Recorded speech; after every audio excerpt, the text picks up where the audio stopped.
Hi, everyone, and welcome to Etsy's fourth quarter and full year 2023 earnings conference call. I'm Deb Wasser, VP of Investor Relations. Today's prepared remarks have been pre-recorded. Joining me today are Josh Silverman, CEO, and Rachel Glazer, our CFO.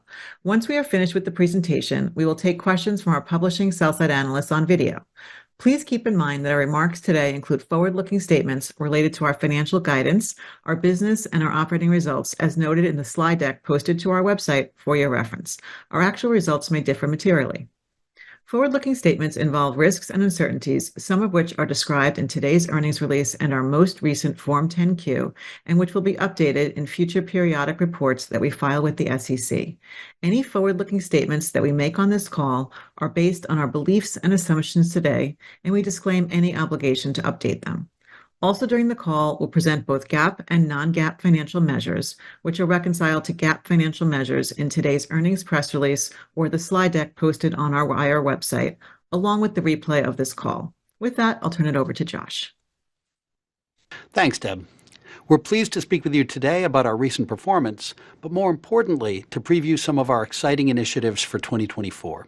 We've built an ambitious portfolio of growth initiatives, what we consider some very bold moves, while staying focused on protecting or expanding our overall profitability. We've done a lot to set Etsy up for success, making some difficult choices last year to be able to invest in our vital few, with an eye to getting Etsy back to growth. We enter 2024 energized with the right team, a highly relevant and differentiated right-to-win strategy, a disciplined investment approach, and a resilient business model. Our focus will be to make Etsy even more Etsy, leaning into our core strengths to get even better at what we do that is unlike anyone else in e-commerce. We had a strong finish to 2023 in the core Etsy marketplace, as well as at our subsidiaries, which collectively brought Q4 in a bit better than expected, as Rachel will review shortly. The Etsy marketplace performed well during the holiday season, with our highest ever Cyber 5 GMS, up about 4% year over year. Both Cyber Monday and Gifting Tuesday set new records. We know Etsy's a great place to shop for gifts, and our focus on this message paid off. More to come on gifting in a moment. With this strong finish to 2023, consolidated GMS was $13.2 billion, roughly flat with 2022. Revenue was a record $2.7 billion, up about 7%. Adjusted EBITDA was about $754 million, and free cash flow was very strong at about $666 million. Etsy's ability to deliver healthy revenue growth and strong levels of profit and cash flow gives us great confidence in the power of our special financial model and our ability to invest in long-term sustainable growth. 2023 was a banner year for our Etsy marketplace product development teams, who delivered our highest ever level of incremental annualized GMS. We dramatically improved experiences for buyers, making it easier to find what you're looking for, better at highlighting the best stuff, using new signals and nudges to drive conversion rate, improving reviews and recommendations, and developing new category purchase pathways and experiences. We built entirely new ways to feature handcrafted, high-quality listings at great value. Our marketing team was also extremely productive, with memorable above-the-line campaigns contributing to our highest ever level for buyer intent to purchase on Etsy in our top 3 countries, increased visibility for seller-funded promotions, scaled social spend, and new tools for buyer engagement. All in all, a respectable year in a tough environment. By any measure, Etsy starts 2024 a much more meaningful e-commerce company than we were just a few years ago. We've doubled our buyer base, which has now grown on a year-over-year basis for 4 consecutive quarters, and buyers on average are still shopping more frequently and spending much more on Etsy now than they were before the pandemic. Our $12 billion in 2023 Etsy marketplace GMS was roughly $3 billion more than we outlined in the 3 to 5 year target we set in 2019. As you can see on this chart, after many years of overperforming our sector, it's been difficult to outgrow during the past few years, particularly given the tepid macro climate for consumer discretionary products. But this just means we have to work even harder and more efficiently to deliver accelerated top-line growth. So where do we go from here? Let's start with the size of the prize. We all know that e-commerce is a massive business, still taking share from traditional retail. We estimate that the TAM in our core geographies and categories is $500 billion just online, with our market share sitting at just about 2%. So we still have a very long runway for growth. Most other players are competing head-to-head to sell the exact same merchandise, focused on selling it 2 cents cheaper or shipping it 2 hours faster, and this has resulted in the commoditization of the entire experience. But that's just not Etsy. While we have an opportunity to continue to enhance our offering to deliver on the table stakes e-commerce expectations, we also stand for something more. We offer something different in a sea of sameness, which is why highlighting the best stuff remains one of our top focus areas, and we're confident that we can get back to growing faster and taking share more broadly. We believe Etsy's differentiation is partially why, based on Consumer Edge's U.S. e-commerce retail data, we largely continued to gain share throughout 2023 when compared to our pure-play competitors in most of our top categories. Competition is indeed fierce, yet we're up for the challenge. I'm excited to tell you how and why we believe we can win.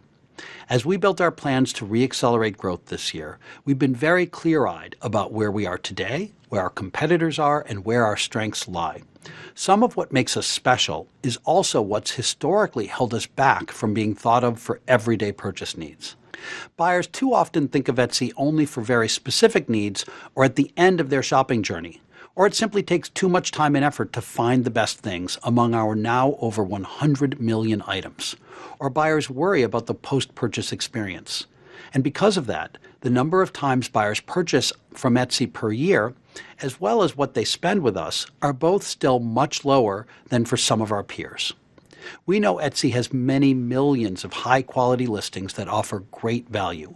We also know that if we can provide these in a way that's both reliable and dependable, we should be able to earn both more frequency and higher AOVs, while also still having significant room to continue expanding our active buyer base.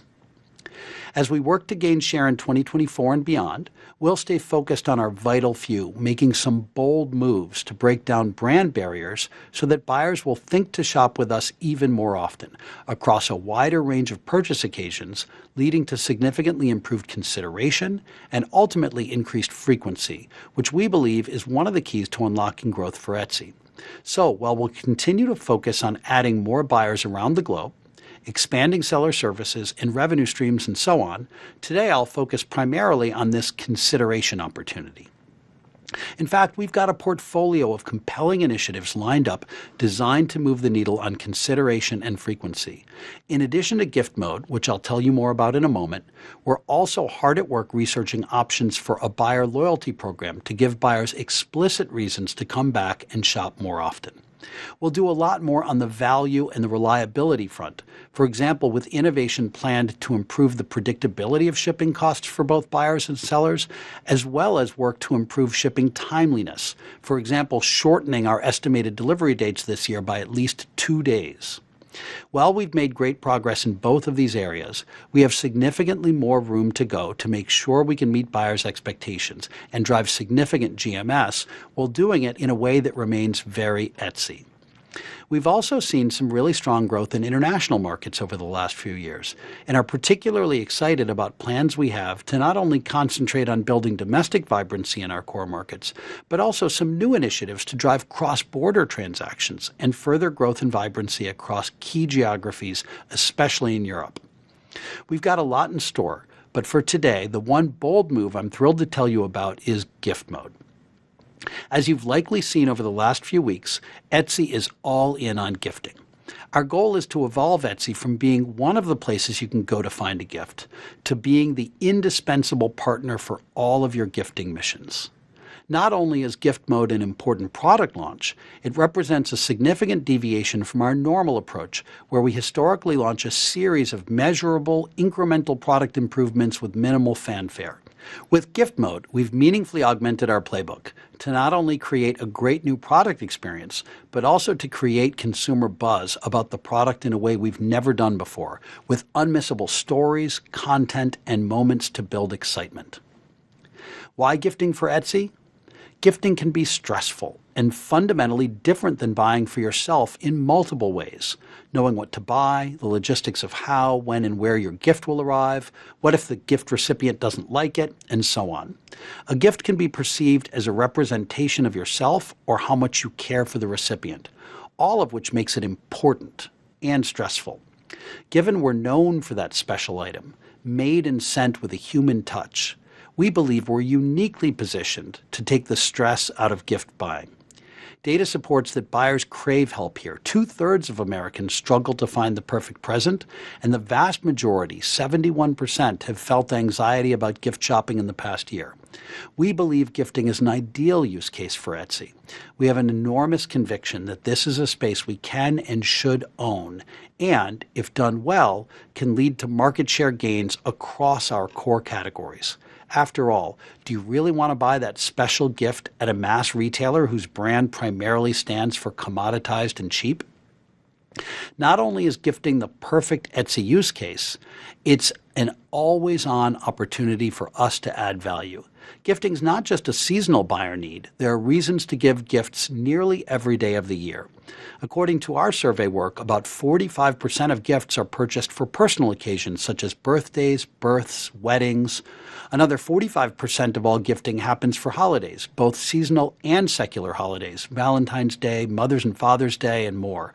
And the remaining 10% are just because gifting occasions, missing a loved one or sending a thoughtful item to a sick relative. Further, our data shows that U.S. consumers spend an average of $1,600 a year on gifts. We estimate that on average, Etsy's U.S. buyers spent about 2% of that, just $38, for gifts on Etsy.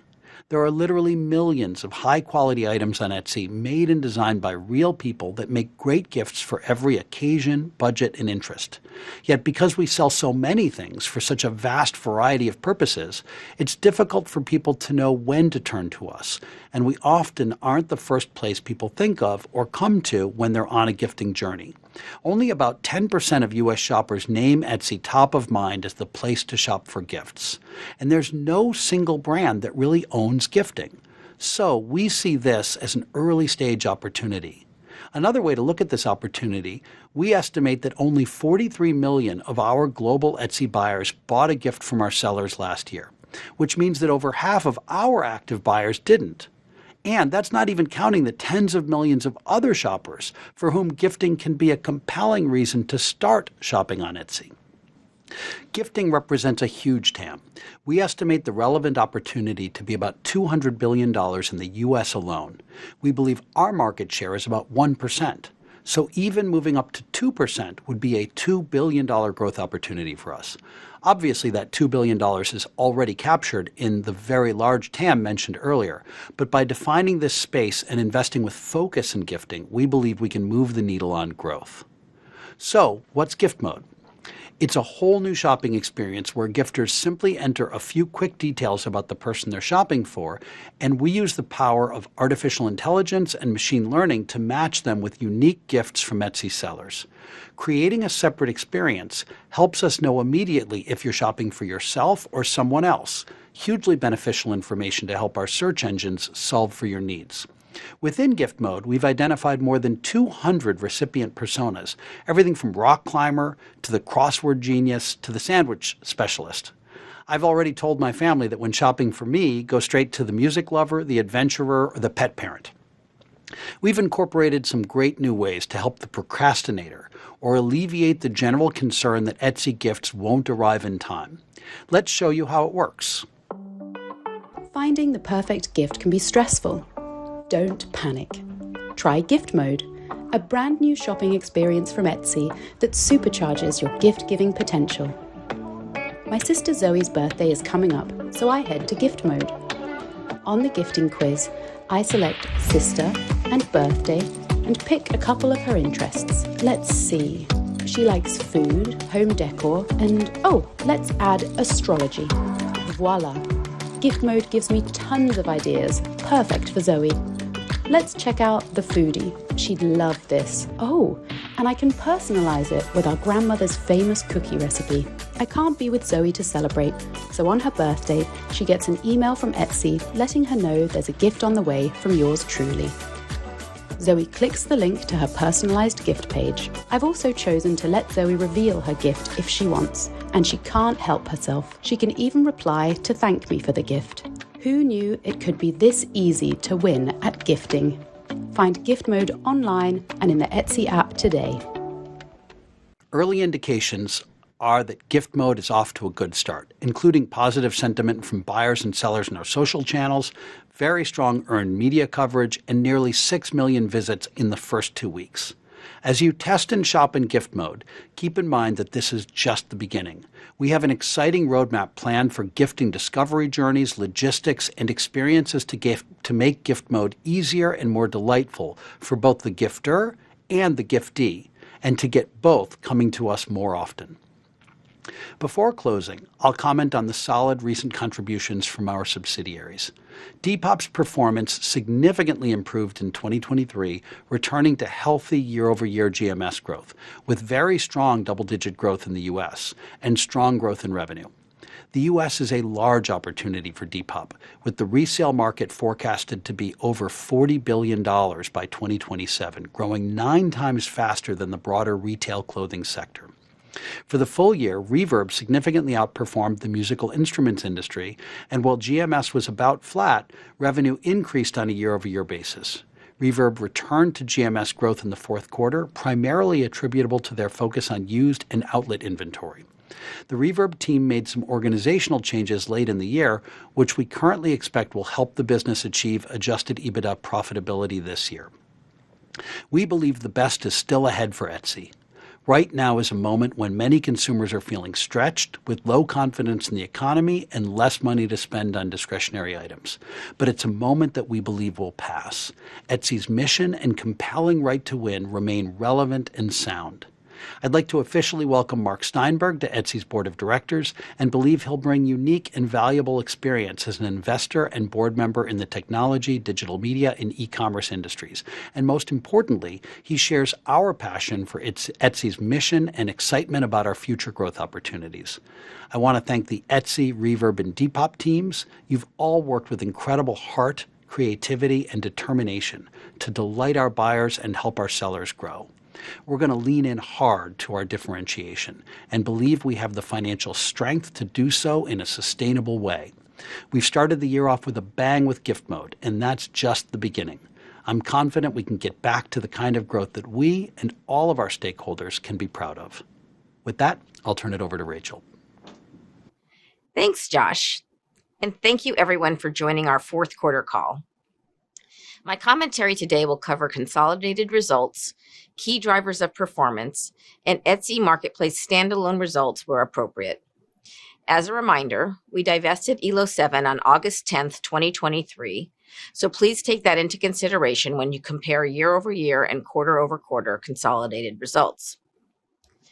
Etsy delivered $4 billion in consolidated GMS, roughly flat to the fourth quarter of 2022. FX benefit moderated to 90 basis points in the fourth quarter, down from the 130 basis point tailwind in the third quarter. Revenue increased 4.3% year over year to a record $842 million, and adjusted EBITDA grew to an all-time quarterly high of $236 million, up nearly 4% from the prior year. Note that Elo7's divestiture resulted in small headwinds to both GMS and revenue for the quarter and was modestly accretive to consolidated adjusted EBITDA margin.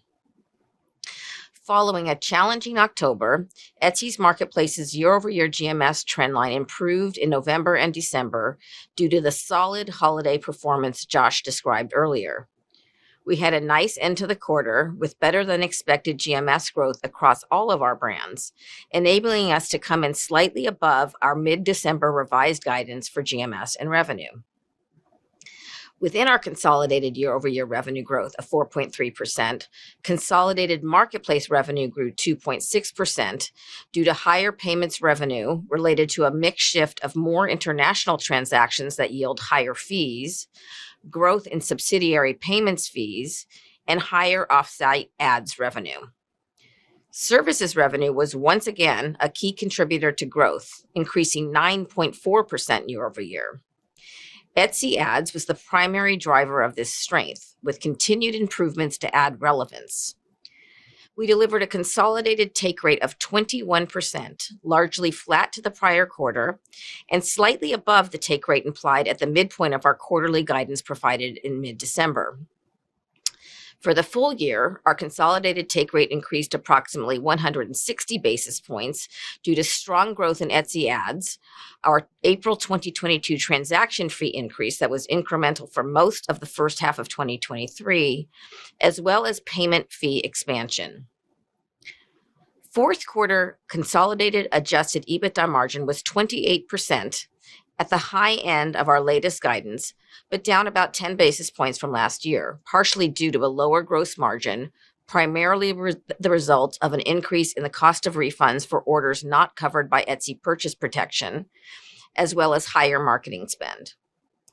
Note that due to a discrete non-income tax benefit related to Depop, our subsidiaries represented only about a 200 basis point margin headwind in Q4. Overall, we are very proud that even with investments in important product and marketing initiatives to make Etsy a great holiday shopping destination, fourth quarter 2023 adjusted EBITDA of $236 million was higher than any quarterly period, including pandemic peaks. During the fourth quarter, consolidated product development spend increased 4% year over year to $117 million. As a percent of revenue, we gained about 10 basis points of leverage from the prior year, largely due to the Elo7 divestiture. On a full year basis, Etsy Marketplace product development investments delivered approximately $1.5 billion in incremental annualized GMS, a significant increase from last year. Stiff headwinds pressuring our baseline GMS offset some of these excellent gains. And we are also very pleased to report that product development launches increased approximately 30% from the prior year. Fourth quarter consolidated marketing spend increased 7% year over year to $261 million, which drove marketing spend as a percent of revenue to increase modestly from the prior year. Given our focus on building Etsy's brand awareness for specific purchase occasions, our consolidated brand spending increased 24% year over year in the fourth quarter, with the vast majority of this increase coming from Etsy Marketplace spend. Our holiday campaigns, which highlighted Etsy as an indispensable partner for all gifting missions, resonated with buyers. Further, we significantly expanded Etsy's ROI on U.S. above-the-line spend during the quarter as our media efficiencies continued to improve. Consolidated performance marketing spend decreased 4% year over year in the fourth quarter as we adjusted our strategy and improved ROI efficiencies. We dynamically pulled back on PLA spending as competitor spending pushed CPCs higher than the normal seasonality we see at this time of year. Offsetting this, we were able to lean into new channels and geographies, increasing spending in certain geographies and ramping mid-funnel investments with several social media partners. Our site-wide 24-hour Cyber Monday promotion, funded with a small amount of Etsy marketing dollars, delivered solid incremental GMS and a strong ROI. For the full year, consolidated marketing spend increased 7% year over year, and our consolidated marketing spend as a percent of revenue decreased modestly to 27.6%. Etsy's standalone marketplace performance marketing spend delivered approximately $2.6 billion in incremental annualized GMS, up roughly 5% from 2022. Moving now to our Etsy Marketplace GMS and buyer metrics. During the fourth quarter, Etsy Marketplace GMS decreased 1.4% year over year to $3.6 billion. Overall, headwinds continued, including pressure on consumer discretionary product spending, softness in the home and living category, and a highly competitive retail environment focused on deep discounting. Our year-over-year Etsy Marketplace GMS trendline improved in November and December following the challenging October that we described on our November call, bringing results in ahead of our internal expectations. International markets were once again a bright spot, with Etsy Marketplace GMS excluding U.S. domestic up 4% year over year in the fourth quarter. The growth was led by positive trends in the UK and strength in the Netherlands, Switzerland, and Austria, with largely flat trends in Germany. This slide shows full year 2023 Etsy Marketplace GMS performance for our top 6 categories, which represented approximately 87% of GMS. Positive year-over-year GMS trends in apparel and paper and party were offset by softness in home and living, jewelry and accessories, and craft supplies. We ended the year with a record 92 million active buyers, up 3% year-over-year, marking the 4th consecutive quarter of year-over-year growth. U.S. active buyer trends continued to improve. International buyer growth remained strong, and we had 6% growth in buyers who identify as male. We added over 8 million Etsy Marketplace new buyers in the fourth quarter, up over 40% from the fourth quarter of 2019. And we reactivated nearly 10 million lapsed buyers, a record number, up 13% year over year and up 122% from 2019. Lastly, habitual buyer trends remained stable in the quarter, with over 7 million of these loyal buyers at the end of the quarter, largely in line with the prior 2 quarters. Our number of repeat buyers continued to grow, a healthy 4% year over year to 37 million. GMS per active buyer on a trailing 12-month basis for the Etsy Marketplace continued to stabilize sequentially, but declined 4% year over year to $126 in the fourth quarter, yet remains 22% higher than the fourth quarter of 2019. Additional Etsy Marketplace metrics can be found in the appendix to this deck as posted to our website. Moving now to the balance sheet. As of December 31st, we had $1.2 billion in cash, cash equivalents, and short and long-term investments. During the fourth quarter, we repurchased a total of $93 million in stock under our $1 billion June 2023 board-authorized repurchase program, of which approximately $724 million remained available as of December 31st. Our operational rigor and capital-light business model allowed us to deliver about $754 million in consolidated adjusted EBITDA in 2023 at a 27.4% margin and convert nearly 90% of that EBITDA to free cash flow.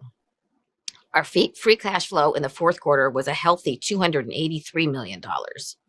As we continue to focus on growing our EBITDA and cash flow, all else being equal, we would likely see our gross leverage ratio continue to trend down. We also expect to retain a strong balance sheet with ample liquidity relative to our current leverage levels to manage the business across various macroeconomic cycles and support continued organic investments as well as capital return to shareholders. We remain committed to an active and disciplined capital allocation strategy that prioritizes opportunities we believe will generate the highest level of long-term shareholder value.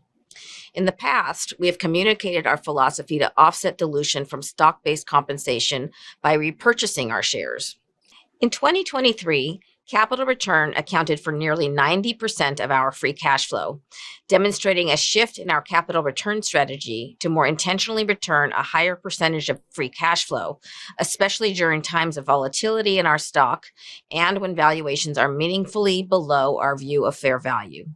We continue to see attractive organic growth opportunities for Etsy, and we expect to balance capital return, appropriate leverage and liquidity, and investments in our business to deliver a long-term shareholder value. Before turning to our guidance, I'll discuss our recent workforce realignment, which brought core Etsy Marketplace headcount to about 1,780 employees at the start of 2024. As you know, we were lean even during the high growth periods, consistently maintaining a disciplined approach to headcount and then pulling back our pace of hiring proactively as we experienced GMS headwinds in early 2022. For 2024, we wanted to build a roadmap designed to reaccelerate growth while also delivering very strong levels of profitability. We made some tough choices about how to organize our team from the top down, focused on driving efficiencies to further speed product development and creating more impactful marketing and customer experiences designed to build frequency and loyalty, as Josh described. In addition to our focus on people costs, we've taken a number of actions intended to ensure margin holds stable or expands in 2024, including reducing certain benefits and continuing to optimize our cost base. All in all, we reduced our previous internal projections for total 2024 operating costs by over $90 million. Most of these savings are being reinvested back into the all-important growth investments we plan to make this year, including the modest addition of critical hires. We are optimistic that the significant productivity and measurable value creation we see from our team can fuel Etsy's growth this year. Now turning to our outlook. It remains a challenging macro environment, with consumer sentiment in the US and international markets remaining low, making us cautious in our forecasting at the start of the year. Consolidated GMS for the first quarter of 2024 is currently estimated to decline in the low single-digit range on a year-over-year basis. This guidance reflects our slow start to the quarter and our current expectation that GMS for the core Etsy marketplace improves as we move through the rest of the quarter as a result of our planned product and marketing investments. However, if our trends fail to improve as we currently expect, this could become a mid-single-digit decline. Reverb and Depop are expected to provide a tailwind within the consolidated performance. We estimate Q1 2024 take rate to be between 21 and 21.5%. This can be used to estimate revenue range for the quarter. Note that earlier today, we announced to our seller community that we are strengthening our new shop onboarding process to continue to promote a trusted marketplace, including introducing a seller onboarding fee. This initiative requires certain new technology investments, particularly for seller verification, so the net benefit to our margins will be nominal. We currently anticipate that our consolidated adjusted EBITDA margin will be approximately 26%, reflecting a heightened level of investment in the launch of Gift Mode, particularly costs associated with our big game advertising. Our subsidiaries are expected to pose about a 300 basis point headwind as their revenue flows through at lower margins, largely because of lower take rates.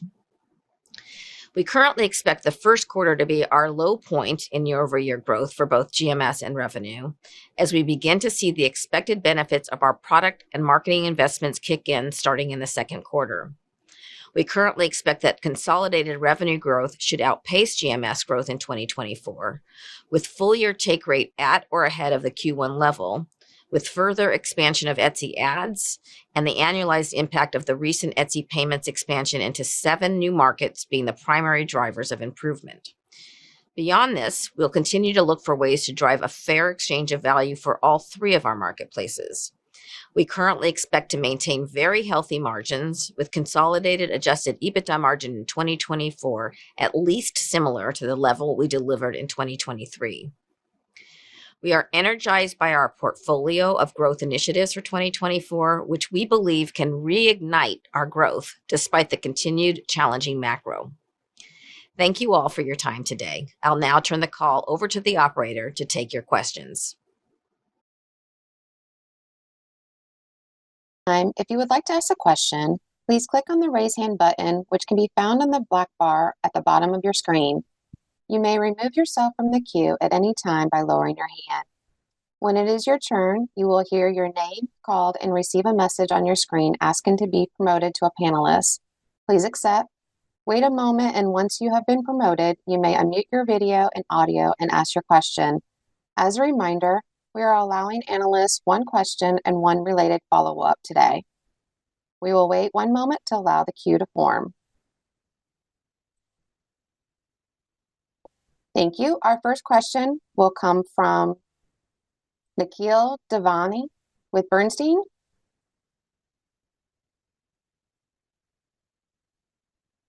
You may now unmute your audio and video and ask your question.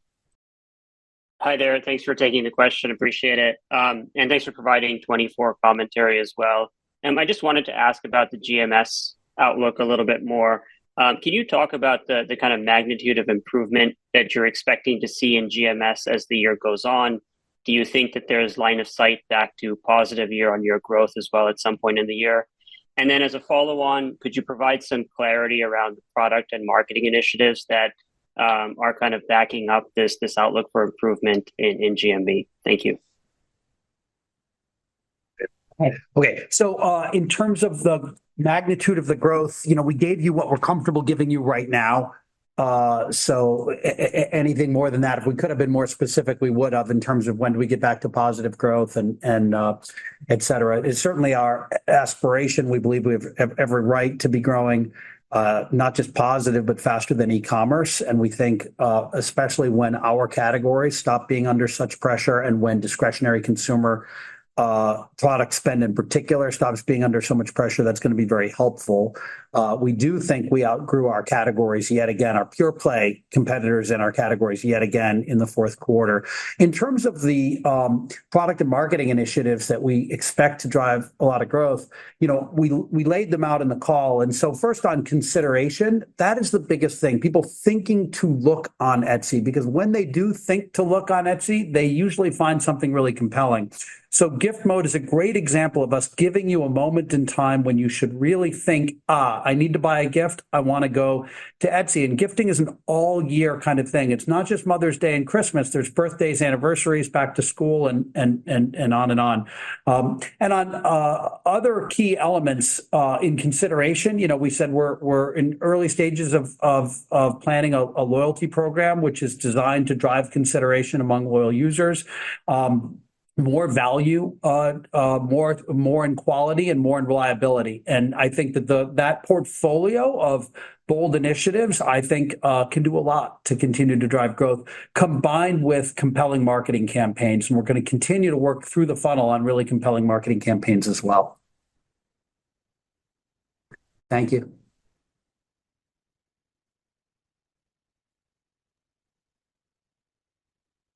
Our next question comes from Ygal Arounian with Citi. Please unmute your audio and your video and ask your question.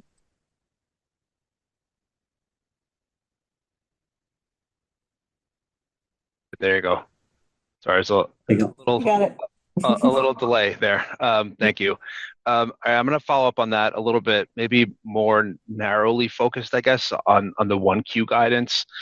And what it sounds like sitting here today, we're down mid-single digits, but kind of the expectation is that over the course of the quarter that starts to improve. What happens so quickly, I guess, like between now and then end of March, or it's just a little bit over a month. And then again, also just to dig into the marketing a little bit more, so you've pulled back a little bit on performance marketing. Some of that is efficiency. Some of that is coming from the competitive environment, or spending more on brand. Typically we think of the payback period for the brand marketing being a little bit longer, but you're expecting that to drive incremental growth both in the quarter and throughout the year. So are you starting to see the benefits of that? I know it's been an investment over multiple years here. Is that starting to pay back the way you like, or how else should we think about that? Thanks. I can certainly jump on. I mean, so the way you're right that January was a little bumpy, and that's the sort of the baseline for which we are able to provide guidance for the rest of the quarter. The way we do our planning is we estimate the incremental GMS that would be generated from each discrete product and each discrete marketing investment that we make. So they start to stack on top of each other, and we do a pretty good estimation and testing before we build our forecast. So we have a pretty high confidence level in what we think those things will deliver. So what we're looking at that remains in the rest of the quarter, we feel good about being able to stack on incremental GMS from where we are today. We have experimented with our marketing spend, and we leaned back a little bit in the early part of the quarter on some of our PLA spend. We're now back to our normal levels, so we think we'll get some incremental benefit from just the regular business as usual marketing spend. And you saw us do a very large, first time ever, big game television ad that that ad continues to run through the rest of the quarter, winning accolades and awards from the advertising world, and starting to gain some traction. I think it takes something like 7 to 11 views to actually create that stickiness of an ad. So we're excited about what that brand, the repetition of that campaign and that brand can do for consideration with our customers. And there's a lot of things we wrapped around that. Our chief gifting officer and a lot of promotional campaigns that we also laid down to attract people marketing and product. I think we expect to deliver the GMS in the quarter. Yeah, and just to build on that, we have been very focused year after year on what is the value creation of every single squad and what is the value creation of every single dollar we spend in marketing. It has been a very big focus of ours, and we think we're pretty good at it. What obviously we can't predict with perfect accuracy is what's going to happen with the baseline, what's going to happen with overall consumer discretionary spend in our categories. And so that's the unknown. And we'll wait and see. But we gave you the best guidance we know, and we have reason to believe that we should see trends improve in the second half of the quarter based on the work we're doing. Okay, great. So you might step back a little bit further into performance. Is the environment there changed at all? Yeah. So performance is dynamic on a really hour-to-hour basis, depending on the ROI we're seeing on every dollar we're spending. And we've got pretty sophisticated algorithms that work on, is this click worth this much right now, and how much should we bid? And so to the extent that CPCs rise, we naturally pull back. Or to the extent that CPCs lower, we naturally lean in. The other thing, by the way, it's not just CPCs, it's also conversion rates. So in times when people are really budget constrained, we see conversion rate across the industry go down. We see people comparison shop a lot more. And so we are looking at all of that, and not humans, but machines using AI are looking in a very sophisticated way at what's happening with conversion rate right now, what's happening with CPCs right now, and therefore how much is each visit worth and how much should we be bidding. And it naturally titrates. It's a little bit of the reason why it's hard to pinpoint exactly what our margin is going to be in any given quarter, because it's based on what's the ROI we're getting right now, and we'll naturally lean in or pull back. What we won't do is spend unprofitably, not on purpose. So we work hard to try to understand what is the return we're getting, and if the market we think is getting irrational, or at least irrational for us, we pull back. All right. Thanks, Yigal. Operator, next one. Our next question comes from Lee Horowitz with Deutsche Bank. Great. Thanks for taking the question. Maybe two, if I could. Josh, you highlight two charts in the deck, one that shows Etsy share gains versus pure play comps. This seems to stand somewhat in contrast to the overall e-commerce market, where Etsy is growing more slowly. It seems that would suggest that big box, non-pure play competitors are taking share of the overall. I guess, why do you think consumers are leaning into these platforms that, as you say, compete on shorter speeds, perhaps a couple bucks in price, and not leaning into things like product quality or uniqueness? And maybe how do you think that may evolve in 24 and beyond? And one follow-up, if I could. Great question. So look, let's put aside travel, online dining. If you look at e-commerce very broadly, it picks up things that are totally unrelated to Etsy. When you put those aside, you really look at just product.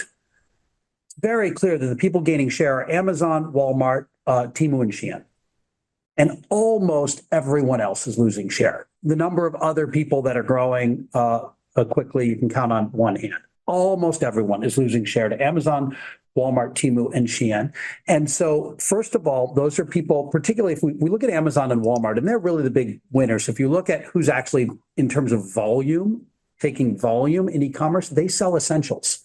And when you read their earnings call scripts, what they say in their earnings call is what's driving their sales is essentials, and their headwinds are discretionary products. The second thing is all four of those brands stand for deep discounting.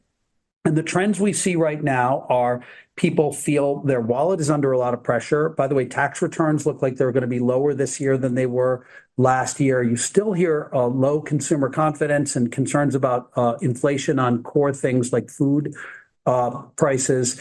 And people, when they have discretionary dollars, want to spend them on travel and want to spend them on dining. And so in this moment, many people are looking for the cheapest way to buy something when they need to buy something that is discretionary. Now, in that environment, Etsy added 8 million new buyers. Etsy buyers spent $3.6 billion on the Etsy marketplace in the fourth quarter alone. So tens of millions of people, 92 million people, in fact, are opening their wallet to come and buy something on Etsy, even in this environment. And in fact, the average buyer on Etsy is spending 20% more than 20% more today than they were pre-pandemic.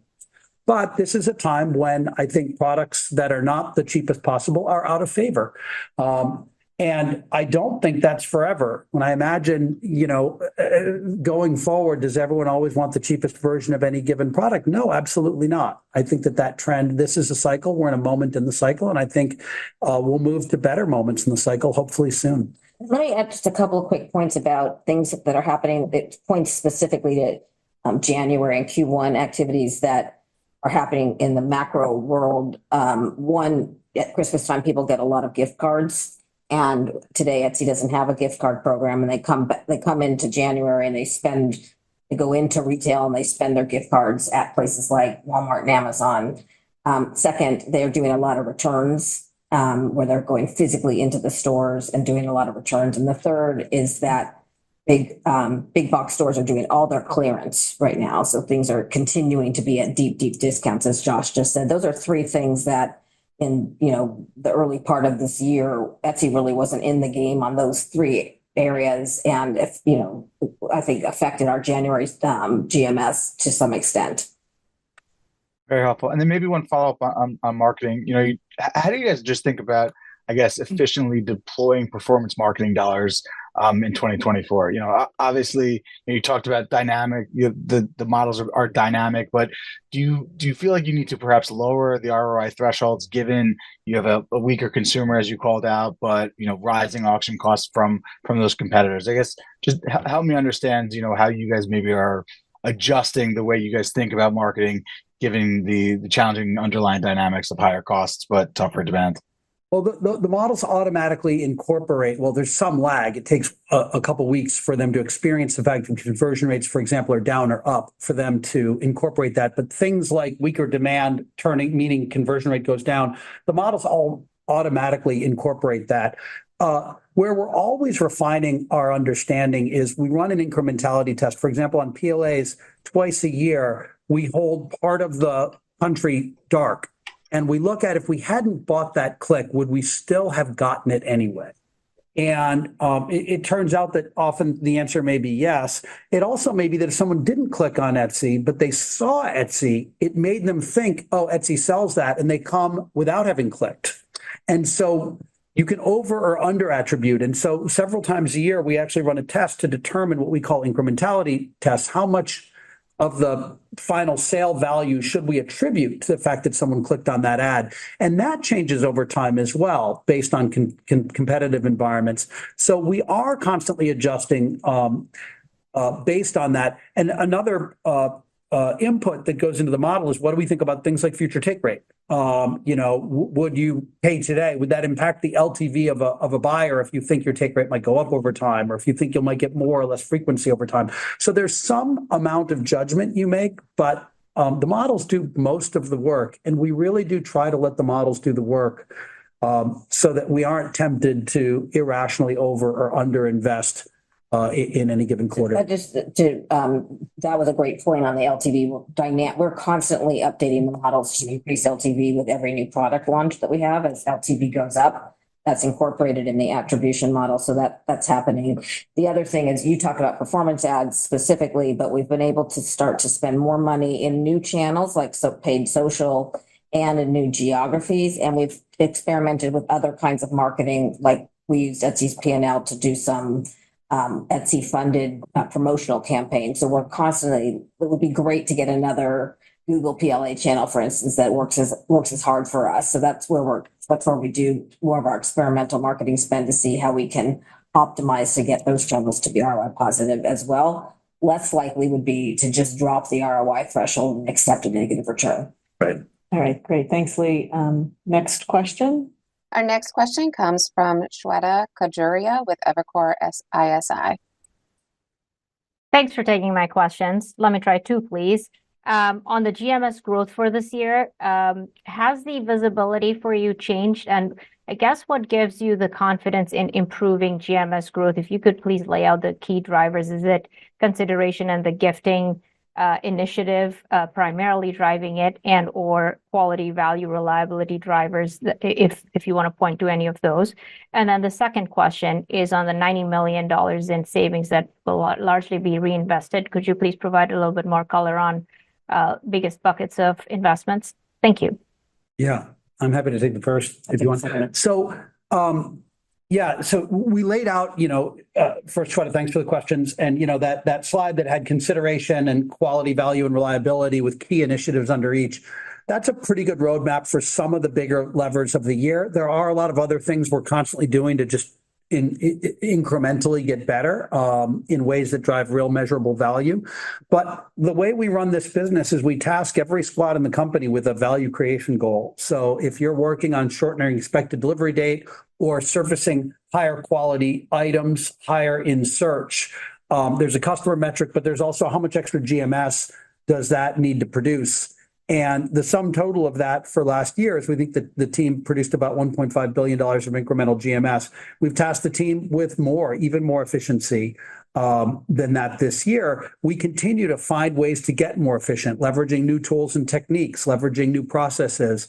We're pretty agile, and we work on getting even more agile and even more focused. And then with performance marketing and above the line marketing, we're also always working to get more efficient. And I'm realizing now is when I talked about how the algorithms are doing the work, I don't want you to think it's static. We also have multiple squads working on MarTech, and they're constantly focused on things like how can we make our landing pages more efficient? How can we perform better in SEO? How can we make our bids, even more sophisticated, segment our audience even more?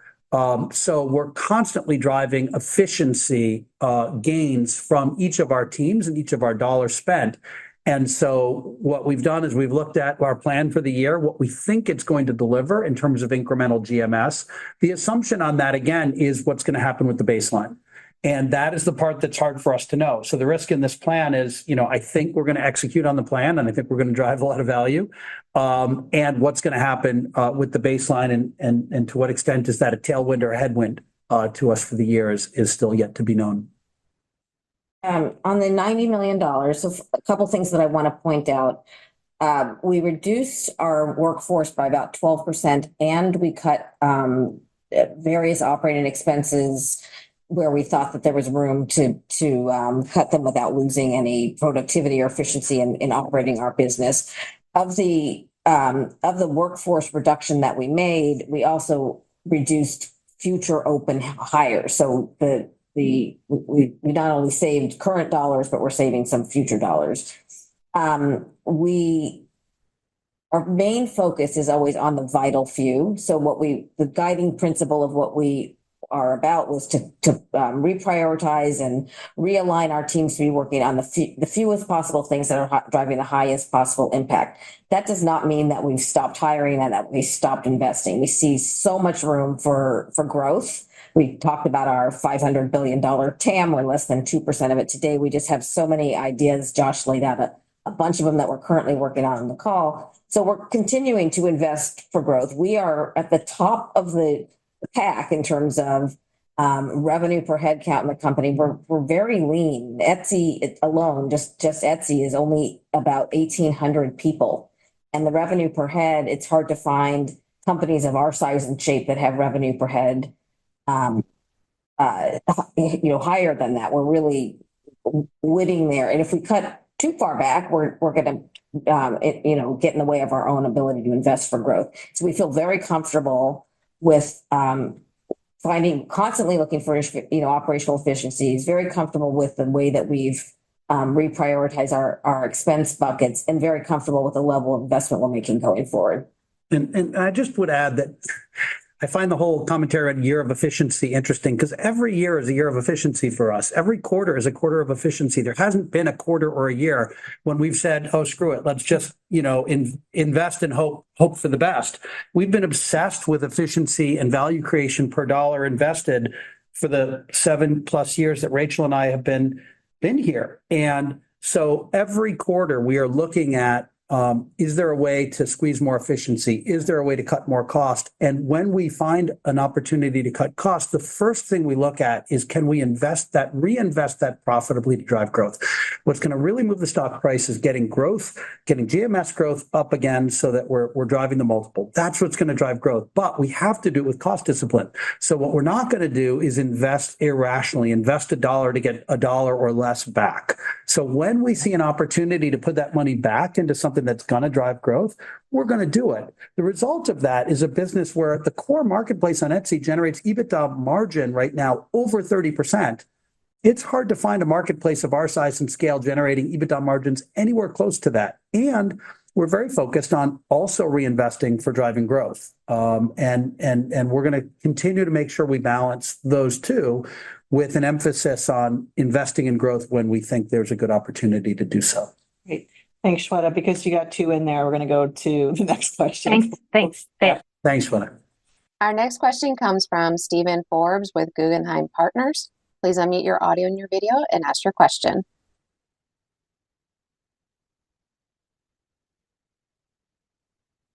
Good evening, everybody. Hey, good evening. And maybe just to expand on some of the initiatives, like gift mode and loyalty. You mentioned the investment in the big game advertising. Anytime you sort of hear loyalty, it helps if you can maybe contextualize what you're thinking of doing with loyalty, as we potentially have like timing disconnects with the benefits and maybe some margin implications. So just any sort of expansion on what you mean by loyalty. Sure. I would say we don't have anything to announce yet, and I know that's not going to be very satisfying, but we paid a lot of attention to loyalty economics in a lot of places. Having sat at Amex, where not only does Amex run really big loyalty programs and things like membership rewards, but we partnered with, when I was at Amex, Delta and Starwood and a lot of other places, had a chance to study a lot of loyalty programs and thinking hard about which are the ones that truly drive more return and truly drive more consideration is a big focus for us. It's got to have both rational and emotional benefits. It can't be just rational. There's got to be some yearn to it. And the goal is to get people to consider Etsy more often. People love Etsy. Talk to buyers and they're all going to say, I love Etsy. Why didn't you shop on Etsy more often? I didn't think of it. So committing to some form of loyalty program, we think can get them to prioritize Etsy and say, I'm in this loyalty program. I should stop by Etsy and see if they have something to offer. If we can just get them to stop by and see if we have something to offer, the answer is going to be yes a whole lot of the time. And then maybe just a quick follow-up, right? A lot of noise out there in terms of AOVs or ticket-related challenges across the discretionary landscape, or just where deflation is, right, within the respective categories. You mentioned sort of this optimism around stabilization in GMS per active buyer. Yeah. Curious if you can maybe expand on what's giving you the optimism and what you're seeing with price behavior across the product categories you serve. It has stabilized a bit. If you look at the last 4 quarters, GMS per active buyer has been relatively stable at $126. So that's good news. And by the way, that's up from about $100 before the pandemic. So in spite of all the headwinds and everything we've talked about with, the macro, still spending 20% more than 20% more than they were pre-pandemic. In the headwinds for the beginning of this quarter, when we said we were off to a slower start, AOVs are down slightly. So when we talk about, starting from a low down mid-single digit and guiding to, we think we will get back to low single digit by the end of the quarter. One of the headwinds we're seeing is AOVs are down. The good news in that is it means transaction volumes are actually holding up better than what those numbers would suggest. Buyers are still coming and buying on Etsy. They're just even more price sensitive in this moment. And that, I think, is pretty consistent with what we hear with a lot of others. Okay. Thanks, Steve. Our next question comes from Anna Andreeva with Needham & Company. Great. Thanks so much. Thanks for all the color, guys. We had one question on take rate, came in a little bit better than expectations in the fourth quarter. What's driving that expectation for the year to be at or higher the 4Q levels? I think you mentioned some of the seller onboarding fees. And then secondly, the number of churned buyers, I think, increased a little bit in 4Q. Can you further elaborate on that? Thanks so much. Take the first, you take the second. Okay, so we rolled out Etsy payments to 9 more markets, so that helps us a lot with incremental transaction fees that we just weren't getting before. And today we launched a seller fee, which not only has the benefit of incremental take rate, which, by the way, completely is reinvested back in safety of the marketplace, but it creates, did you call it friendly fiction earlier? Friendly friction, so that we create a little speed bump for not just any seller can create a listing for 20 cents and some kind of product. It's a moment to think about, well, I'm going to have to pay this fee. And that helps us with bad actors on the site, so that we get both the benefits of that. Yeah. And that, by the way, is not a big take rate driver. I think the revenue in that is going to be relatively small, but it's going to be good value exchange, making sure it's really secure to become a seller on Etsy. And I think that's good for all of the sellers and the buyers on Etsy. And the fee we're charging is nominal. If it's not worth $15 to create a shop on Etsy, then maybe you're not committed enough to likely succeed on Etsy. But that's not a huge revenue driver. We'll continue to see payments coverage expand in other markets and other areas where we think there's fair value exchange, and we think we'll achieve the take rate that we guided to. Let me add a quick one to that. Just also, when we see international business increase, we get a slightly higher take rate on Etsy payments, where the buyer and the seller are 2 different currencies, because we have a premium that we charge for that currency exchange. So that's another thing affecting take rate. And lastly, we did see nice lift from Etsy ads again, and we'll continue to see Etsy ads improvement as we continue to make investments in better, the better and better the search relevancy is for an Etsy ad, the higher the conversion rate. And on active buyers, we ended the year with about 92 million active buyers on a trailing 12-month basis. So at an all-time high, roughly stable. I don't want to crow too much about it. It's roughly stable from the prior quarter, but I'm not sure where the comment about more churn was. But I'd say active buyers have been stable. Okay, terrific. Thanks so much, guys. Thanks. Thank you. And then I think the last one's going to be from Jason, right? Operator. Jason Helfstein with Oppenheimer is the next question. Hey, Jason. Hey, Jason. Hey, thank you. So 2 questions, or really one is a question, one's an ask. How are you thinking about helping sellers use correct pricing and not just undercut each other, and just be more sophisticated with ultimate listing prices? And the second, really it's an ask. A common investor concern we hear is really around the ability to grow cohorts. Is it something you would provide in the future, perhaps like annual GMV by cohort on the year of acquisition? I think would help people better kind of understand. We have that in our 10K. We have GMS retention in our 10K, which is be filed tomorrow morning. Yeah, you'll have it very soon. So it'll be a stacked bar of every year. The class who joined in 2017, what have they delivered? The class in 2018. All that stuff. And what I think you'll see in those cohorts, just to start with that, is I'm used to, in a lot of e-commerce businesses, seeing that asymptote down over time. And what you see with Etsy is that it's been more of a smile curve. And we think that's really healthy. Obviously, the inflection drove just like a massive uptick and then a little bit of a settling back down, which makes everything a little messy, a little harder to make sense of. But the fact that the cohorts do generally stack on each other really nicely, we think is a pretty powerful part of what makes Etsy really compelling.